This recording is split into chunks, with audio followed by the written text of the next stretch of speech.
Welcome to the Deep Dive.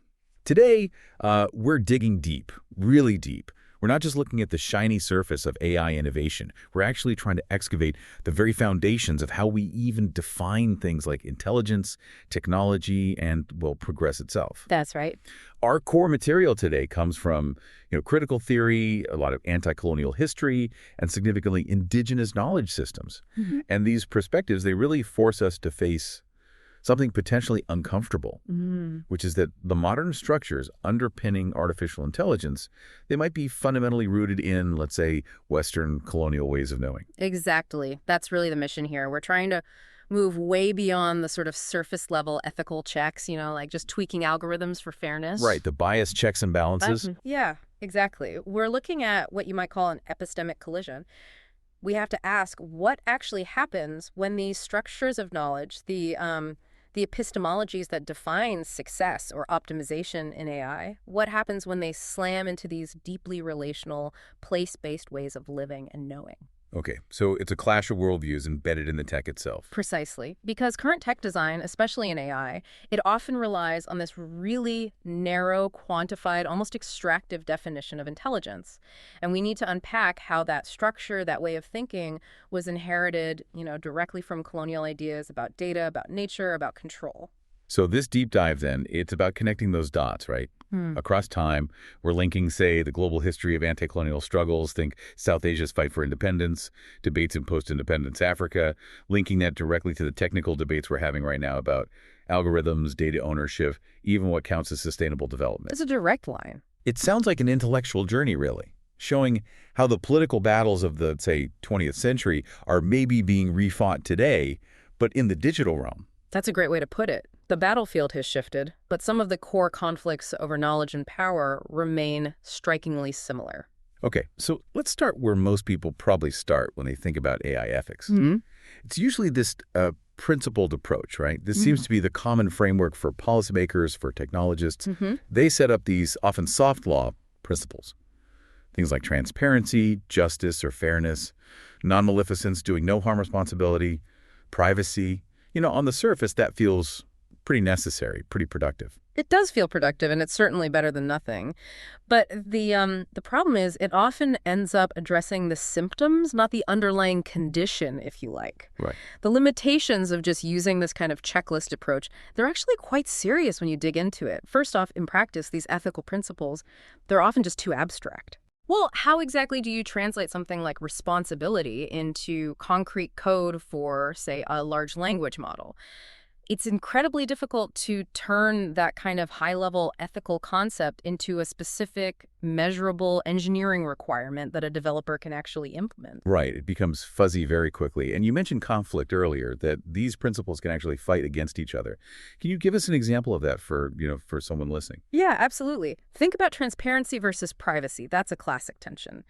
So a system designer might be committed to transparency, right? Meaning they should ideally reveal how a prediction was made. Yeah. Often that means showing the training data or the model's internal workings. But what if that training data contains sensitive personal information?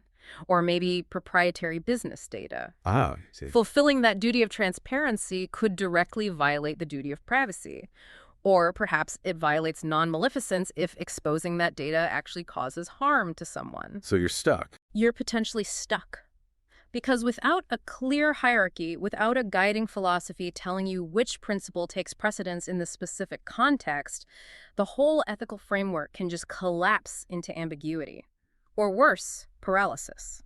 That sounds like more than just ambiguity. It sounds like it could lead to a situation where developers just default to what's easiest or what optimizes for the company's bottom line, like speed or profit, instead of wrestling with the ethics. That's exactly the risk. And this points to the deeper failure, the one that critical theory really brings into focus. This principled approach often completely ignores the ethical relevance of historical power structures. Okay, unpack that. What do you mean by historical power structures here? I mean, AI systems don't just appear in a vacuum, right? They're built and deployed in a world that's already deeply unequal. And as a lot of important work, people like Dr. Timnit Gebru have really highlighted this argues, the standard principled approach fails to recognize that AI often continues, or even creates or worsens, existing power imbalances. Along lines of race, gender, class. Precisely. Those kinds of lines. If you're only looking at the model's internal math, its statistical performance, and you're not looking at the political and social context that operates within, you're missing the real ethical impact. You're missing the power dimension. Okay, so we're making a case here that AI ethics needs to be more than just a compliance checklist. It needs to function as a critical theory. What does that actually mean in practice? How does adopting a critical theory perspective change the game compared to the principled approach? Well, a critical theory isn't just about analysis. It's aimed at fundamental diagnosis and ultimately radical change. Its goal isn't just tweaking the system. It's about human emancipation and empowerment. So the questions change. The core questions absolutely change. You move from asking, is this algorithm performing fairly according to some statistical definition, to asking, whose power is this algorithm actually reinforcing, and whose freedom, whose agency is it potentially restricting? Wow, okay. That's a completely different mandate. So if I'm a technologist, under this critical theory lens, I'm not just trying to, say, reduce racial bias in my training data set. Right. I'm now being asked to look at the whole socioeconomic system that produced that biased data in the first place. And maybe even ask if my technology is actually necessary or beneficial within that system at all. That's exactly it. By really paying attention to how principles like fairness or justice connect to historical structures, like how resources were extracted over centuries, how labor was organized, whose knowledge was considered valid and whose wasn't, you bridge that gap. The gap between the technical ethics inside the machine and the broader social and political world outside it. It forces a tougher conversation. It forces a confrontation, yeah. With the uncomfortable possibility that sometimes the most ethical action isn't to build the system better, but maybe. Maybe not to build it at all if its fundamental operation relies on or deepens those unequal power dynamics. #Tag3. Anti-colonialism as the theoretical predecessor. And to really get a handle on this power critique, we absolutely have to ground it in its historical and analytical roots. Which brings us to anti-colonialism. Now, we need to understand this term in two connected ways. First, it's a concrete historical event, right? The massive global struggle against imperial rule, mainly kicking off in the first half of the 20th century, decolonization movements across Asia, Africa, Latin America. In the second way. The second way is understanding anti-colonialism as a crucial, critical analytic. It's arguably the theoretical foundation, often under-acknowledged for later post-colonial studies. This analytic lens helps us trace the line from the experiences of the colonized world through the idea of the Third World, right up to what we now call the contemporary Global South. And a key part of that analytic was insisting that liberation wasn't just about changing flags, right? It had to be economic and cultural, too. Absolutely. It wasn't just about political independence. It was about dismantling the deeper structures of dependency and reclaiming cultural identity.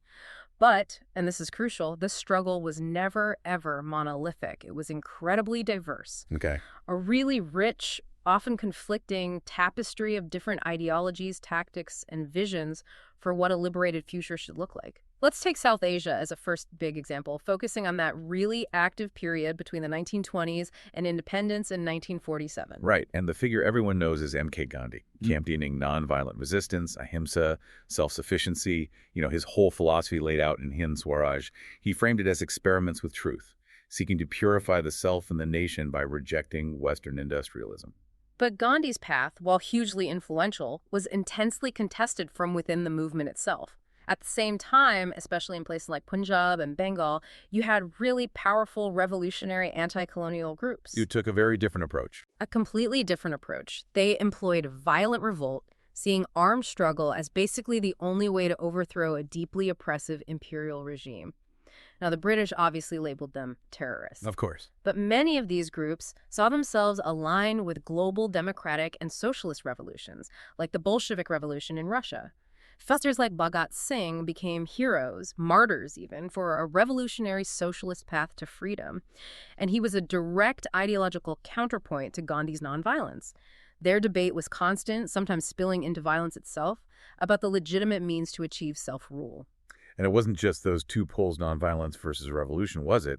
There was also a strain of nationalist anti-colonialism that could be quite exclusionary. Definitely. You had movements like V.D. Savarkar's Hindutva. Now, his critique of colonialism was deeply tied to defining the true Indian nation as an essentially homogenous Hindu entity. So for him, the struggle wasn't just against the British, it was also against India's Muslim population, who he also framed as invaders. So, the fight for freedom didn't automatically mean a fight for pluralism or justice for everyone within the proposed nation. Not at all. Which leads us to another crucial layer, internal critiques, like the arguments made by B.R. Ambedkar, who was the main architect of India's constitution. Right, a towering figure. Absolutely. And Ambedkar argued very powerfully that Gandhi's focus on just getting political independence from the British wouldn't actually prevent a kind of internal colonialism afterwards. He feared that the existing structure of caste power would simply allow upper caste Hindus to continue dominating and marginalizing lower castes, the Dalits, even in an independent India. So the anti-colonial struggle wasn't just against the external colonizer. It was also a struggle over who gets to define the nation and the terms of justice within that liberated society. Exactly. It was deeply contested territory. Now, let's shift focus a bit, maybe to African contexts, roughly from the 1920s up to the 1960s. Here we see these really powerful, interconnected movements of solidarity emerge. Especially in Anglophone Africa, right? Leaders there were looking outwards, influenced by Black thinkers in the U.S. and the Caribbean. Very much so. People like Marcus Garvey, W.E.B. Du Bois, C.L.R. James, their ideas circulated widely and deeply influenced leaders in places like Ghana, Kenya, Nigeria. This intellectual ferment really fueled the Pan-Africanism movement. The idea of continental unity and cooperation. Exactly. Advocated by figures like Kwame Nkrumah in Ghana, Jomo Kenyatta in Kenya, Julius Nyerere in Tanzania, a vision of shared destiny and collective liberation. But again, like in India, there wasn't just one path. Tactics varied hugely. Absolutely. While some leaders pursued constitutional negotiations, others turned to armed conflict. The Mau Mau Revolution in Kenya from 1952 to 1960 is a really stark example. This was a violent, primarily Kikuyu-led uprising against a brutal British colonial regime. And the British response was? Utterly brutal. Extreme violence, mass detentions, and concentration camps. It highlighted that intense debate across the continent. Was violence morally justifiable? Was it practically necessary to achieve freedom? That question echoed everywhere. Now, Francophone Africa had a slightly different dynamic, didn't it? Because the French colonial model, at least in theory, promised equality through assimilation. Right. The idea was assimilation into French civilization. But in practice, this meant suppressing African identities, languages, and cultural practices. So, resistance movements there kind of split. Some groups demanded actual equality, pushing for the French to live up to their own stated ideals of inclusion. While others rejected the French model entirely. Exactly. Others argued for a return to, or maybe the creation of, authentically African forms of life, justice, governance, rejecting assimilation altogether. And this led to some really interesting philosophical debates about identity. Huge debates. You had thinkers exploring concepts like créolité or mestiçage ideas that embraced the hybridity, the mixing of cultures that inevitably resulted from the colonial encounter. They acknowledged that colonialism had changed things irreversibly and sought to build something new from that mixed reality. Which contrasted with something like negritude. Yes, negritude, championed by figures like Leopold Senghor. This was more of a self-consciously nostalgic movement, trying to reclaim and celebrate pre-colonial African aesthetic and spiritual values. Though even they were aware that this return was inevitably shaped by the colonial experience itself. The core debate was really, do we build the future from the messy hybrid present, or do we try to recover a perceived pure past? And perhaps the thinker who synthesized so much of this, the psychological and political dimensions, was Frantz Fanon. Fanon is absolutely crucial, especially in works like The Wretched of the Earth. He grappled intensely with the question of violence, seeing it not just as a tactic, but potentially as a necessary psychological act for the colonized to reclaim their agency from the dehumanizing effects of colonization. But his critique went beyond just violence, didn't it? Much deeper. His central warning, and this is incredibly relevant for our discussion about AI and power structures today, was that simply achieving political independence risked doing nothing more than replacing white European elites with a new black or brown national bourgeoisie. Who would just replicate the same exploitative system? Precisely. Without fundamentally changing the hierarchical structure of power and exploitation. For Fanon, the real goal wasn't just independence, it was radical social transformation. It was about creating, as he put it, a new man, a new kind of human being who inherently refuses to replicate the injustices of the European model. The struggle was fundamentally ethical, ontological even, about changing the very nature of society and the people within it. Okay, and quickly, what about Latin America? Their formal independence often came much earlier, but anti-colonialism had a resurgence there too in the 20th century. Yes, but it often took the form of a critique, less of direct occupation and more of cultural and economic dependency. The focus was heavily on breaking free from the dominance of global capitalism, especially U.S. influence, and achieving genuine economic self-sufficiency. So figures like Zapata in Mexico fighting for land rights. Right, or Marxist thinkers like José Carlos Mariátegui in Peru analyzing dependency. And then, especially after the Cuban Revolution, this expanded into a broader tricontinental vision solidarity between Latin America, Africa, and Asia against economic imperialism. This whole intellectual framework, this history of critiquing power, dependency, and exploitation gives us the tools we need now to analyze modern power structures. Including the digital ones. Especially the digital ones, and how today's infrastructure might be creating new forms of extraction and dependency in the global south. #tag44, decolonizing technology, intelligence, and data. Okay, that intensive look back at anti-colonial thought really gives us the critical muscles we need. Now let's flex them and turn that critique onto modern digital technology. The core argument here seems to be that our very definition of technology is just too narrow. Way too narrow. And not just narrow, but also extractive and fundamentally rooted in that colonial mindset we just discussed. We'll ask most people, what is technology? And they'll immediately list things defined by Western standards, right? High-speed computers, the internet, complex databases, smartphones. Yeah, the gadgets. Exactly. And this very narrow definition implicitly, or sometimes explicitly, dismisses centuries of incredibly sophisticated, localized, place-based techniques developed by indigenous communities around the world. It writes them off as not technology, or worse, as primitive or superstition. Which is a form of epistemic erasure, right? Yeah. Wiping out other ways of knowing. It absolutely is. But the broader decolonized view insists that actually a profound embodied understanding of a technique rooted in deep environmental knowledge and tradition is highly sophisticated technology. It's applied science, honed over generations, just not formalized according to the European scientific method. Can you give us an example of that? Sure. Think about traditional farmers in, say, Tamil Nadu, India.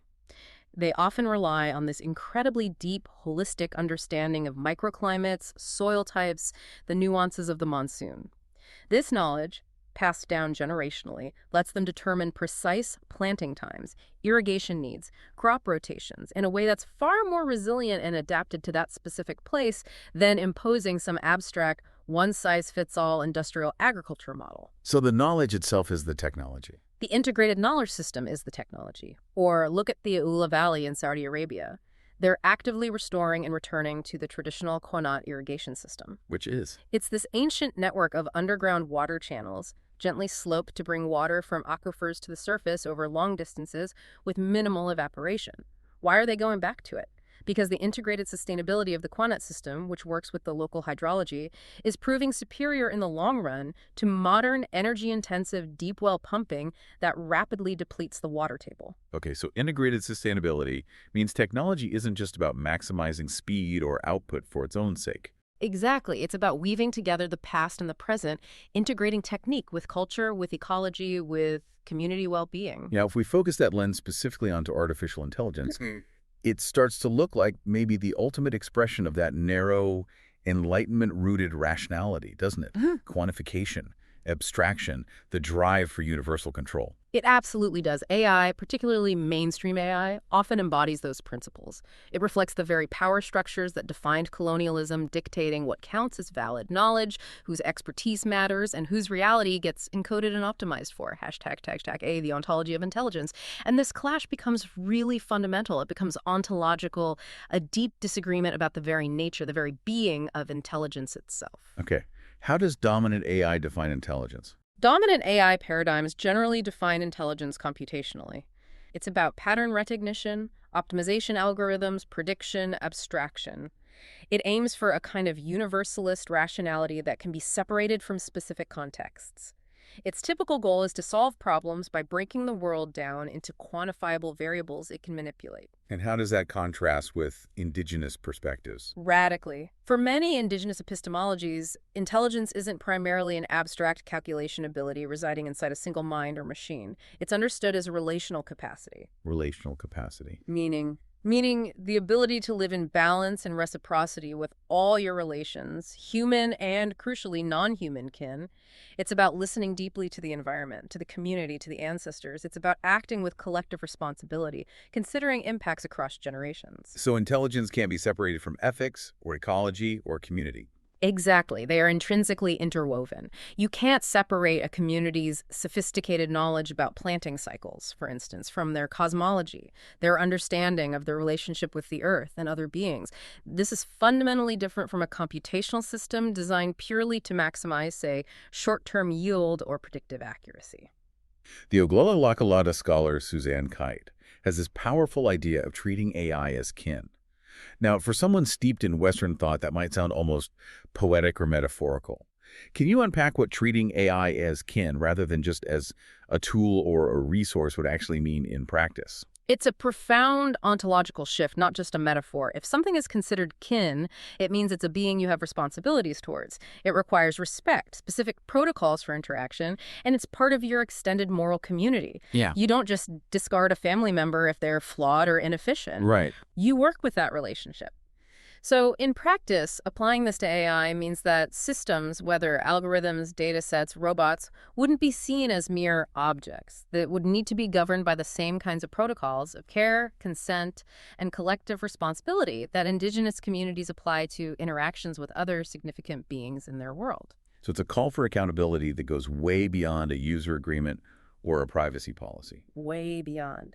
It demands that the system, as a form of intelligence interacting with the world, must demonstrate that it contributes positively to collective well-being, Exactly. Under a kin model, the response might look more like a community reconciliation process. Because a relationship has been broken, harm has been done within the kin structure, and that needs to be addressed holistically, not just technically. It shifts the whole ethical framework from external rules imposed from outside to internal relational accountability built into the very fabric of interaction. Hashtag tag tag be data and epistemic justice. Okay, this relational idea of intelligence seems directly opposed to the logic that fuels a lot of current AI development. This idea is sometimes called data colonialism. That's right. Data colonialism describes how digital systems are essentially enacting a new form of resource extraction.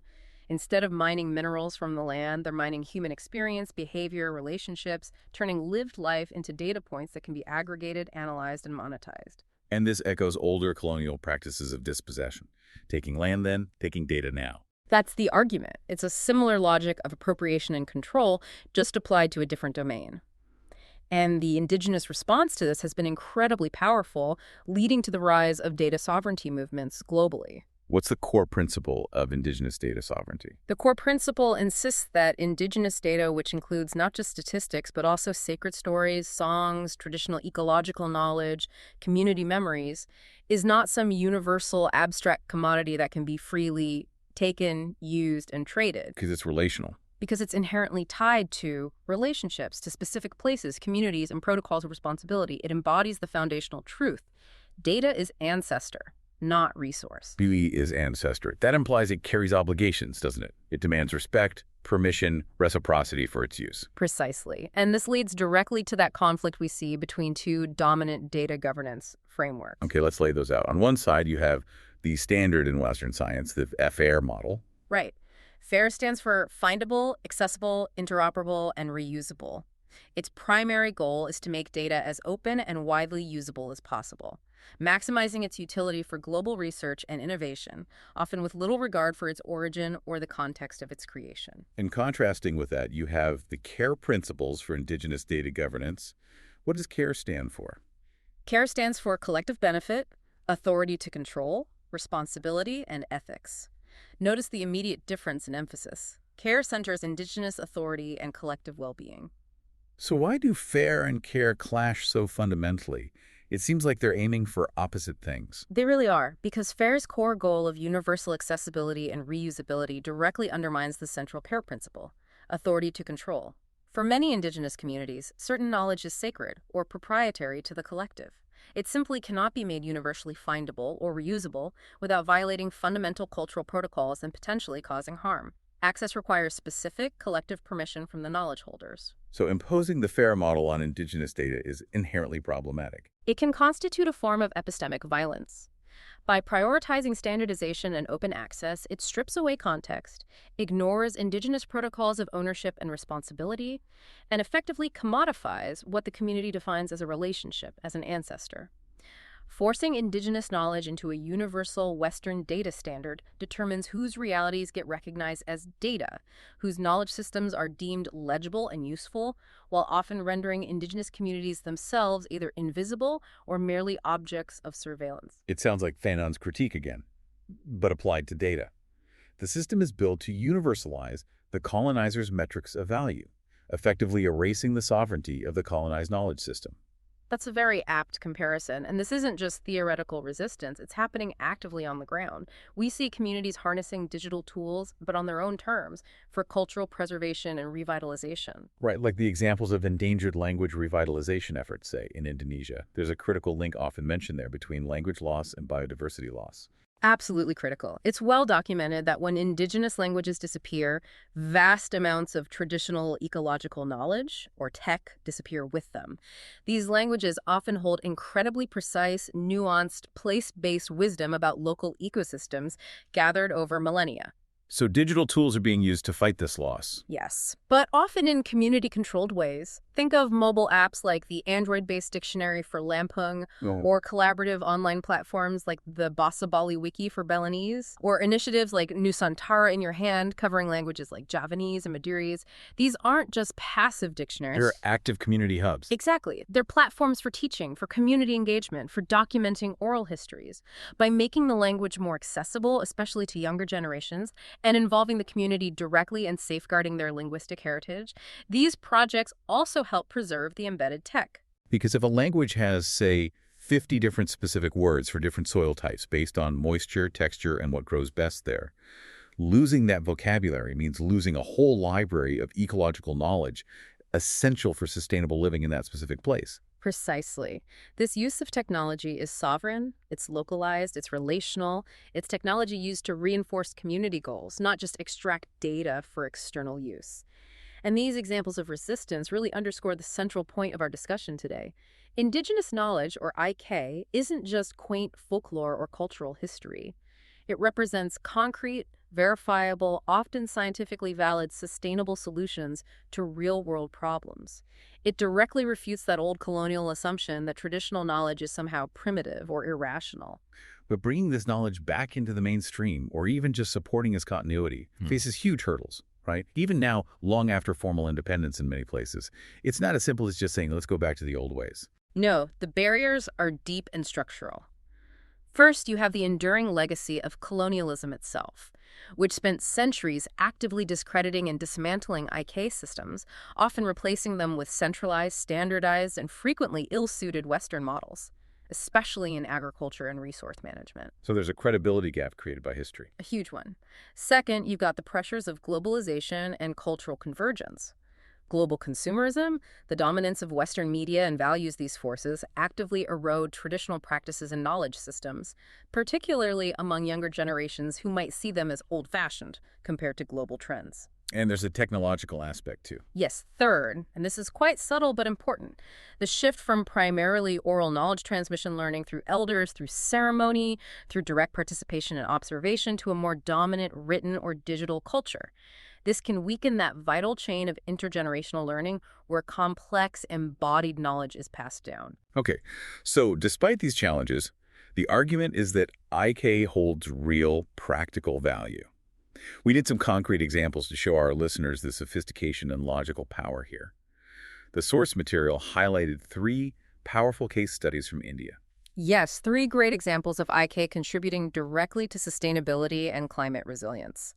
First, let's talk about the sacred groves. These are found all across India, but have been particularly well documented in states like Maharashtra. What are they exactly? They're basically patches of forest, sometimes tiny, sometimes quite large, that are traditionally protected by local communities because they're dedicated to a specific deity or ancestral spirit. They often predate settled agriculture and are maintained entirely through cultural and religious beliefs and social sanctions, not by government park rangers. And their function goes beyond the spiritual. Oh, absolutely. Ecologically, they're incredibly important. In landscapes often heavily impacted by farming or deforestation, these groves act as vital green islands. They're biodiversity hotspots, acting as refuges for native plants and animals, preserving a genetic reservoir. Crucially, they often protect headwaters or springs, supply vital medicinal herbs, prevent soil erosion on slopes, and help maintain the local water cycle. So they're a form of decentralized, culturally embedded conservation. Exactly. A highly sophisticated form of long-term resource management that survives precisely because it's woven into the cultural and spiritual fabric of the community. Okay, example number 2. The Johads of Rajasthan. Right. Rajasthan is a semi-arid state prone to drought. Johads are these ingenious, relatively simple structures. They're small, crescent-shaped earthen check dams, usually built across natural drainage slopes using local soil and materials. And their purpose. Their main purpose is to capture and hold rainwater during the brief, intense monsoon season. Instead of letting the water rush away and cause erosion, the Johad holds it, allowing it to slowly seep down into the ground and recharge the underlying groundwater aquifers. They're essentially community-managed rainwater harvesting and groundwater recharge systems. And the impact of reviving these has been significant, Mm-hmm. because I understand many had fallen into disuse. The impact has been staggering in areas where they've been revived. Community-led campaigns, notably by organizations like Tarun Bharat Sangh, successfully built or revived thousands. The figure often cited is around 8,600 Johads across over 1,000 villages. And the result? Before the revival, many of these communities faced chronic water scarcity. Afterwards, measurable rises in the groundwater table, sometimes by several meters. This meant renewed flow in wells and even rivers that had been dry for decades. Dramatically improved water availability for drinking and irrigation, leading to increased crop yields, reduced migration, and fascinatingly, a return of local biodiversity as small wetland ecosystems reestablished around the recharged areas. That's a clear demonstration of resilience built from local knowledge and local action. Textbook example. Built with local materials managed by the community, perfectly adapted to the local ecology. Okay, and the third case study. The Baiga tribe in Madhya Pradesh and their traditional farming system. Yes, the Baiga traditionally practice a form of shifting cultivation known as biwar. Now, colonial forestry departments and even some modern environmentalists often labeled this kind of practice pejoratively as slash and burn, implying it's purely destructive. That's a misunderstanding. It's a deep misunderstanding of how it works sustainably within their specific ecological context. Biwar involves clearing a small patch of forest, cultivating it with diverse crops for a few years until the natural soil fertility declines slightly, and then crucially moving to a new plot and allowing the previous one to lie fallow and regenerate naturally over many years, sometimes decades. So the shifting and the long fallow period are key. They are absolutely essential. Unlike modern monoculture farming, which depletes soil nutrients rapidly and requires constant inputs of synthetic fertilizers and pesticides, the biwar system relies on the natural regeneration cycle to restore fertility. The long, fallow period allows the forest to grow back, enriching the soil with organic matter. And it supports biodiversity. Yes, the mosaic landscape created by plots in different stages of cultivation and regeneration actually encourages biodiversity. It provides diverse habitats. Furthermore, the Baiga possess incredibly detailed knowledge about which species to cultivate together, how to manage pests naturally, and how to read the forest's health. It's a sophisticated, adaptive system deeply intertwined with their ecological knowledge and cosmology. It actively resists the logic of permanent, fixed-plot, input-heavy agriculture. So summarizing these three cases, Sacred Groves, Johads, Biwar, what's the big takeaway? The big takeaway is that these aren't just historical curiosities.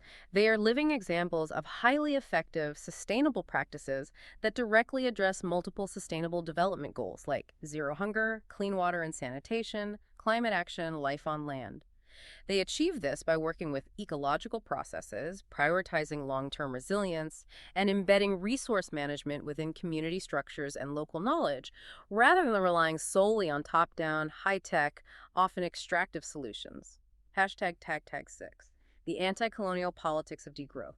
Okay, this powerful critique of extractive technologies and this validation of indigenous knowledge systems, it seems to lead us almost inevitably towards questioning the bigger picture, the global economic system itself, particularly its relentless drive for endless growth. Exactly. This is where the indigenous and anti-colonial critiques converge very powerfully with the contemporary concept and social movement of degrowth. How are they connected? The argument fundamentally is that the call for degrowth in the global north is not just an environmental issue.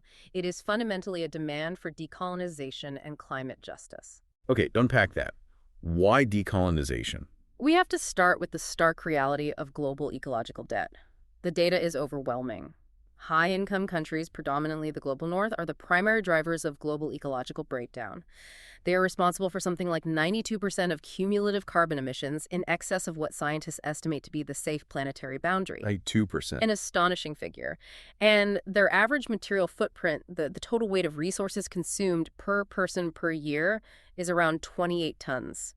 That's roughly 4 times what ecological economists estimate might be a sustainable level globally. And the crucial link to colonialism.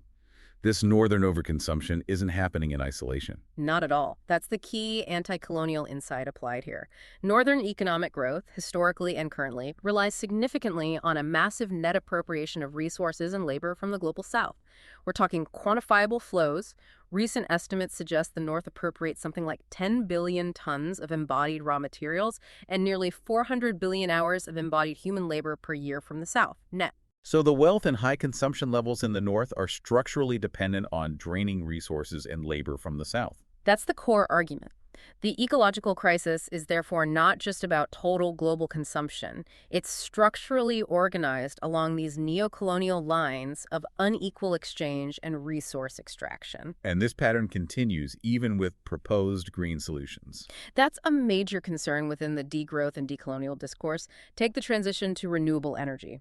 While absolutely necessary, building solar panels, wind turbines, batteries, it requires enormous amounts of materials like lithium, cobalt, copper, rare earth minerals, Which mostly come from. overwhelmingly extracted from the global south, often under exploitative environmental and labor conditions.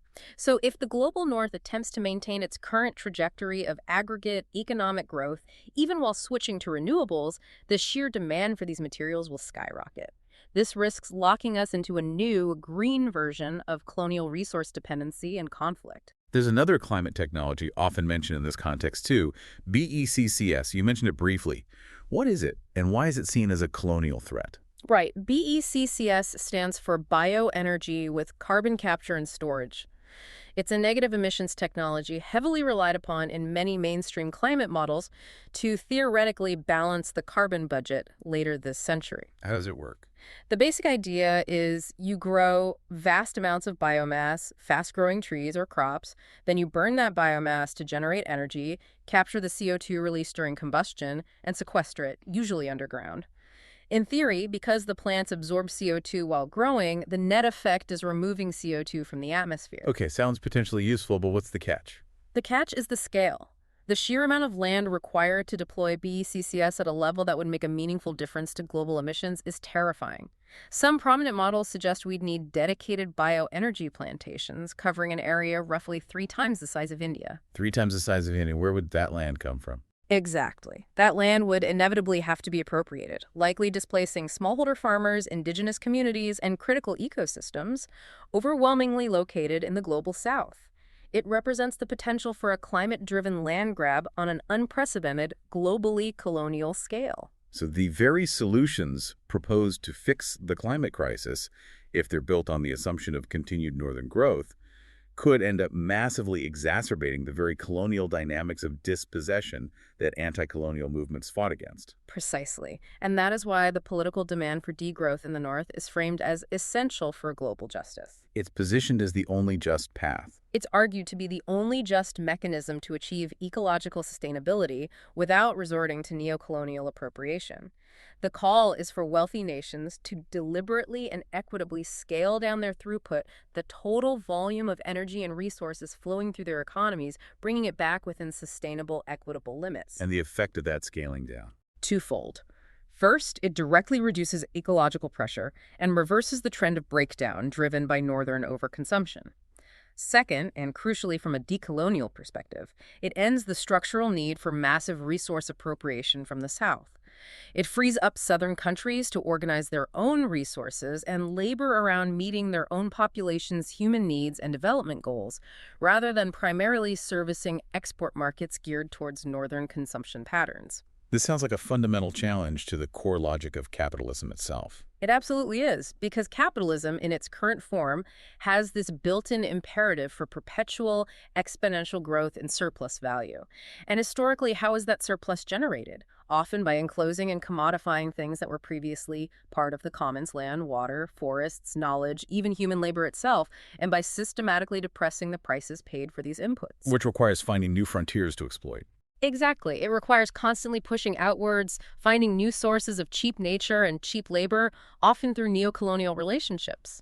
And this process of cheapening has historically been justified, as we discussed with anti-colonialism, by using dualistic, often racist ontologies. The idea of casting certain people or nature itself as lesser, therefore making their exploitation seem legitimate.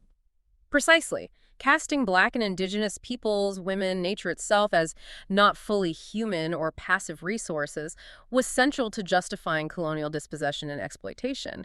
Degrowth aims to fundamentally reverse this logic. By shifting the goal. By shifting the core goal of the economy away from endless capital accumulation, which is obsessed with exchange value, how much money something can fetch on the market, towards directly provisioning for human and ecological well-being, which focuses on use value, how genuinely useful something is for meeting needs and fostering flourishing life.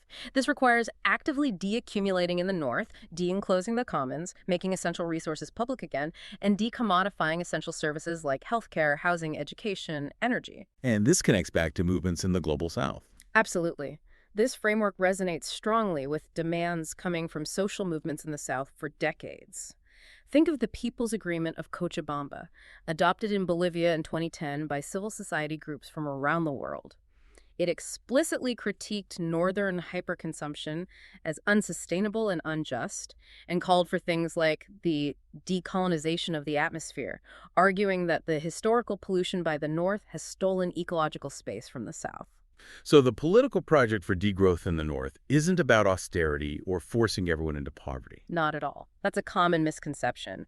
The project is about simultaneously scaling down aggregate throughput resource and energy use while actually improving quality of life for the vast majority of people through justice-based policies, expanding universal public services, shortening the working week, investing in communities, ensuring equitable distribution of wealth and resources. The goal is to prove that endless economic growth is not actually necessary for a society to flourish, to have high well-being. Exactly. It's about decoupling well-being from destructive growth.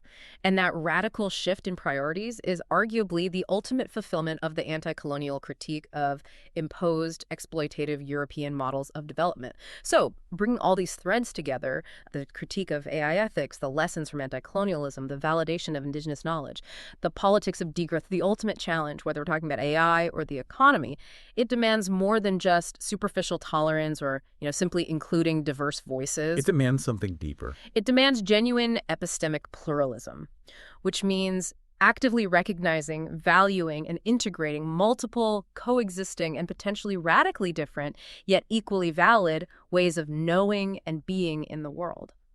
And critically, we have to resist that colonial impulse to always translate indigenous concepts into universal Western frameworks. That's often just another form of intellectual consumption or extraction. Okay, so for those listening, maybe policymakers, engineers, designers, even just concerned citizens who aren't indigenous themselves, what are the tangible, practical steps we can take away from this deep dive? Well, one immediate step in the tech world is to move towards relational design principles, to actually adhere to protocol-based AI governance frameworks, like the CARE principles we discussed, which genuinely prioritize collective benefit and community authority over data and knowledge. And it means changing how we measure success. Absolutely. We need to develop entirely new benchmarks for evaluating technology. We can't just judge AI or other systems solely on narrow technical performance metrics. Accuracy, speed, efficiency, precision. We need additional metrics grounded in these richer ethical life worlds. Such as Intergenerational responsibility. Does this system consider impacts 7 generations out? Non-human kinship. Does it respect ecological relationships? Local resilience and autonomy. Does it empower communities or make them more dependent? This is about fundamentally challenging the implicit assumption that the Western Enlightenment model of progress through quantification and control is the only valid path forward. It means actively supporting indigenous data sovereignty and governance over their own digital narratives and technological futures. And this isn't a new call, is it? There's historical precedent for recognizing the need for self-determined development. Absolutely. Even in the immediate post-World War II era, Organizations like UNESCO were established with a recognition driven partly by the wave of decolonization that resources needed to be directed towards education, science, and technology in ways that promoted indigenous development, ways that supported the genuine independence and flourishing of newly sovereign countries on their own terms, using their own knowledge systems. The understanding was there, even then, that true self-governance required intellectual and material infrastructure built from indigenous principles, not just importing external technologies wholesale. So the final synthesis seems clear. If there's one central teaching from indigenous epistemologies relevant here, it's perhaps that intelligence isn't defined primarily as power over the environment or data or other people, but rather as relationship with kin, with community, with the land, with the past and the future.